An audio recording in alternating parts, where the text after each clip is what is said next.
እያንዳንዱ ስቴፕ እንቅፋት ተፈጥረና ባለመሳካቱ ተከሳለ። ለምሳሌ ሁለት ነገር ማንሳት ይችላል። አሁን በጣም መሬታችን ተያዘ ብሎ በጣም የሚከሰው ሰው ያዘ ወደሚለው ሰው ነው እየሄደ ያለው። የሚዘረፍ ወርቅም ከሂውማን ትራፊኪንግ የሚገኝ ገንዘብም ኤኒቲንግ የሚገኘው የሚሄድበት አቅጣጫ ይታወቃል። ኢትዮጵያ ውድ ልጇን ተነጥቃለች። በእግር ኳስ ትልቅ ደረጃ የመድረስና ተስፋ የነበራት በሸገር ከተማ እግር ኳስ ክለብ ውስጥ በመጫወት ላይ የምትገኘው ኢክረም አብዶ በአሳዛኝ ሁኔታ በታጣቂዎች መገደሏ ተሰምቷል። ለመሆኑ ኢክረም ማን ነበረች? የተገደለችው የት ነው?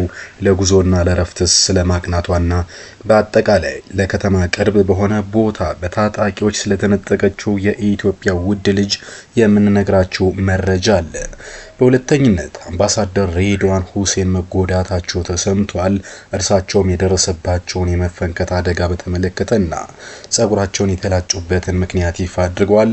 ይህን ጨምሮ ስለ አምባሳደር ሬድዋን ሁሴንና ስለ ኤርትራ ቆይታቸው ጨምሮ ስለ ማንነታቸው በስፋት እንነግራችኋለን። ከሁሉ አስቀድሞ በኢትዮጵያ በርካታ አካባቢዎች ግጭት፣ ግድያና የመሳሰሉ ወንጀሎች ይፈጸማሉ። ዛሬም ተስፈኛዋ ወጣት መነጠቋ የበርካቶችን ስሜት እየሰበረ ሆኗል። ለማንኛውም እናንተ እንዲህ አይነት ነገሮችን እንዴት ነው የምታዩት? ምን መደረግስ ነው ያለበት? እኛ ግን ለኢክረም አብዱ ነፍስ ይማር እንላለን። እናንተም ለዚች ወጣትና በበርካቶች ዘንድ ተወዳጅ የኢትዮጵያ ብሔራዊ ቡድን ሴት ዋሊያዎችንም ትቀላቀላለች ተብሎ ሲጠበቅ ተስፋ በክፎችና በጨካኞች ስለተነጠቀችው ኢክረም አብዱ ፍትህንና እየጠየቃችሁ ነፍስ ይማር እያላችሁ የያዝናቸውን አዳዲስ መረጃዎች እየተከታተላችሁ ለደቂቃዎች እንድንቆይ ጋብዛለሁ። ወደ መረጃው አለፍኩኝ።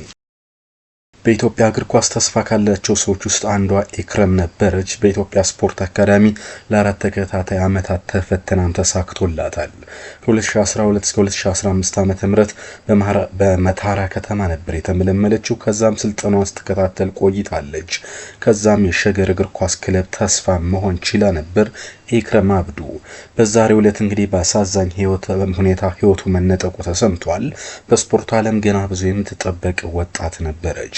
በዛሬው ዕለት እንግዲህ የተሰማው መረጃ ምንድነው? ከትውልድ ሀገሯ መተሃራ ከተማ ተመልምላ በአካዳሚው ስልጠና በመጨረሻም በሸገር እግር ኳስ ክለብ ውስጥ በመጫወት ቆይታ ያደረገች ወደ ኢትዮጵያ ብሔራዊ ቡድን ጉዞ ላይ ነበረችውና ግን እቺ ተስፈኛ ወጣት የግራ መስመር ተከላካይዋ ኢክረም አብዱ በያዝነው ዓመት ረፍት በማድረግ ላይ ነበረችውና በቀጣይ ዓመት ወደ እግር ኳሱ ለመመለስ በዝግጅት ላይ ነበረች ተብሏል። እንስቷ እንግዲህ ከመተሃራ ወደ አዳማ በመጓዝ ላይ ያለች በታጣቂዎች በደረሰባት ጥቃት ነው ህይወቷ ያለፈው።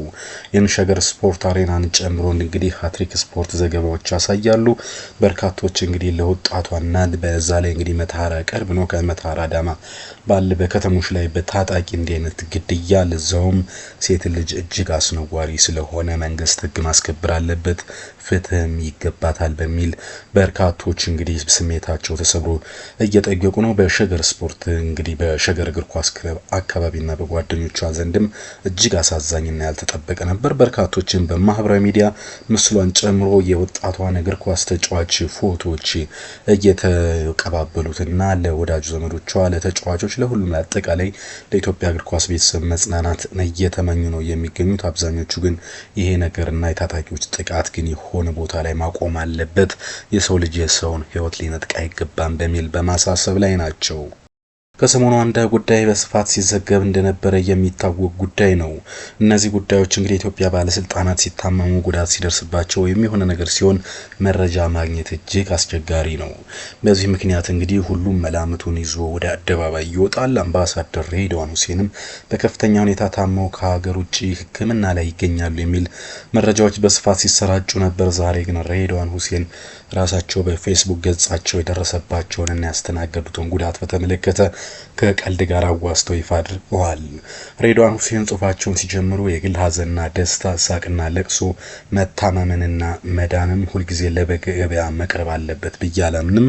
መረጃ መሰጠት በቴሌቪዥንም በሬዲዮም እንዲዘገብ ፍላጎት የለኝም ይለዋል። ግን ደግሞ አደባባይ የሚያውል ስምሪት ላይ ያለ ሰው ከፊል ህይወቱ ለህዝብ እይታና አስተያየት ክፍት መሆኑ ግድ ነው።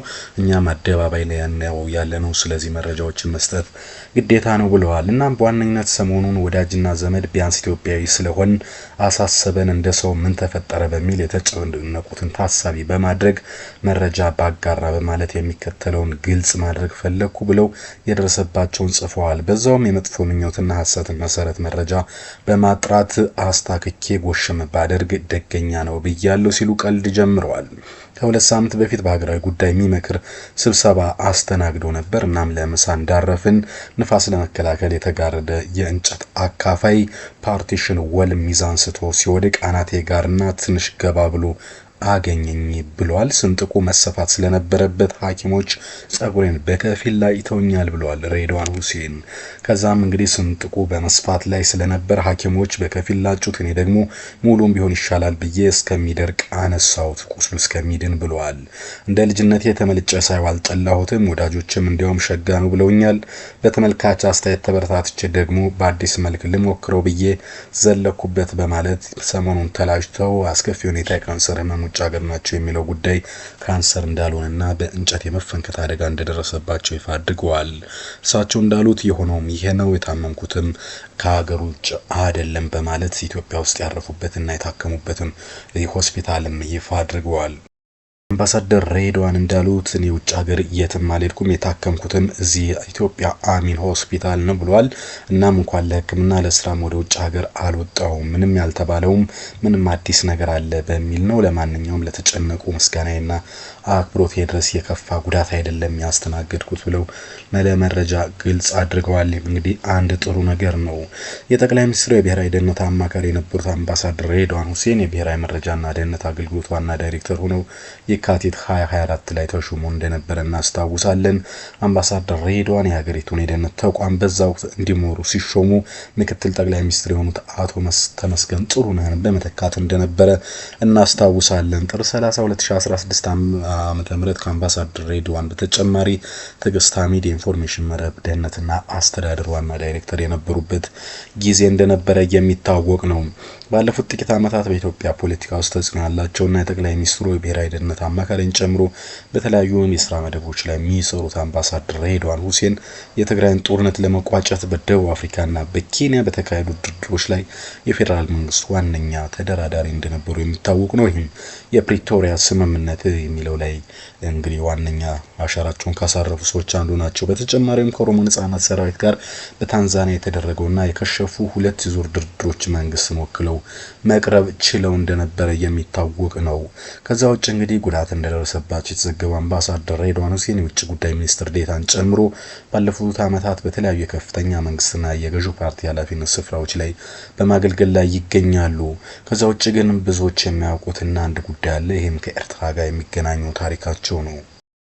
ኢትዮጵያና ኤርትራ 1990ዎቹ ላይ እንግዲህ ደም አፋሳሽ ጦርነት ማድረጋቸው ይታወቃል። ከዛም ለሁለት አስርት ዓመታት ሰላምም ጦርነትም የሌለበት የአስከፊ የጉርብትና ህይወትን መምራት ችለው እንደነበር የምናውቀው ጉዳይ ነው። ከዛ በኋላ እንግዲህ ዶክተር አብይ አህመድ ወደ ስልጣን መምጣታቸውን ተከትሎ ኢትዮጵያና ኤርትራ ግንኙነታቸውን ዳግም ሲመለስ የኢትዮጵያ ልዩ መልእክተኛና ባለሙሉ ስልጣን አምባሳደር ሆነው አስመራ ሰርተዋል። ግን አጭር ጊዜ በመሆኑ ብዙ ጊዜ ከአምባሳደር ሬድዋን ሁሴን የሚዘለል ታሪክ ነው። አምባሳደር ሬድዋን የኤርትራ አምባሳደር ከመሆናቸው በፊት በአየርላንድ የኢትዮጵያ አምባሳደርም እንደነበሩ የሚታወስ ነው። በተጨማሪም የመንግስት ኮሚኒኬሽን ጉዳዮች ሚኒስትር እንዲሁም የወጣቶችና ስፖርት ሚኒስትር በመሆን አገልግለዋል። በሌሎች የመንግስት ኃላፊነት ቦታዎችም ሰርተዋል። በአሁኑም ጊዜም እየሰሩ ነው የሚገኙት። ይሁንና አሁን ከደረሰባቸው ቁስልና የመፈንከት አደጋ ማገገማቸውን በጎ ለተመኙላቸው ወዳጆች ምስጋናቸውን ገልጸዋል። በከፊል ደግሞ ከህዝብ ጋር የሚገናኝ ሰው ደግሞ የደረሰበትንና